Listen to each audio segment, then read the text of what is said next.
दो सैनिक हैं और उनको उनके गुरुदेव की दी हुई शक्ति है, उनके हाथ से पत्थर तैर जाते हैं समुद्र के मेरे ऊपर और कोई तरीका नहीं, उनसे पुल बनवा लो। अब वो नल नील कौन थे? त्रेता युग में परमात्मा चारों युग में आए हैं। सतयुग में सत सुकृत का टेरा, त्रेता नाम मुनिंदर मेरा, द्वापर में करुणा में कहाया और कलयुग नाम कबीर धराया। तो मुनिंदर नाम ऋषि से आए थे। नल और नील मेंटली डिस्टर्ब थे, बुरा हाल था, तीन ताप से पीड़ित थे, सब जगह धक्के खा लिए थे, किसी ऋषि से ठीक नहीं हुए थे। परमात्मा मुनिंदर उर्फ कबीर जी की आशीर्वाद मात्र से वो स्वस्थ हो गए थे। उसके बाद उनकी अटूट श्रद्धा बन गई थी और वो जब समुद्र में कपड़े कुपड़े धोने जाते थे, वो भोले भाले गने थे, डूब जाते थे, बह जाते थे, बर्तन रह जाता एक आधा।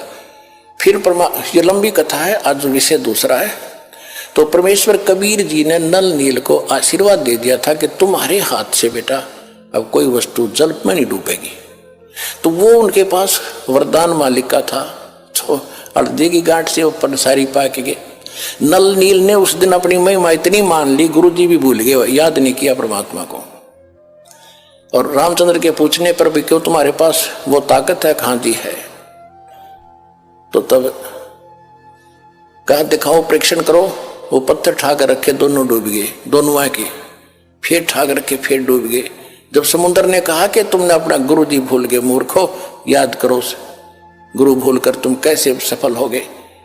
तब उनको याद किया वो वचन जो उसने भराया था कि मेरा पुत्र जाएगा, पुल नहीं बनेगा बनवाना। मुनिंदर ऋषि वहां परमात्मा ऋषि रूप में प्रकट हुए और तब कहा था कि जाओ ये पहाड़ जो है ना, ये साथ वाला पहाड़, इसके चारों तरफ मैंने एक रेखा खींच दी है सोटी से, इसके बीच के पत्थर उठाओ, सब हल्के हो गए। नल नील जो कारीगर भी थे वो सिर्फ उनको छोल छाल के फंसावे थे, बाकी पत्थर हल्के करे थे कबीर भगवान। ये भी ध्यान से सुन लेना, ये तत्व ज्ञान है। पुण्यात्मा भी जो कथाएं तुम सुना करते आप जी, अब ये इनका एक सब सिर चढ़ेंगी। कथाएं सुन रखी थी, सिर पैर नहीं था इनका। तो उसने ये वरदान लिए थे दो, एक जगन्नाथ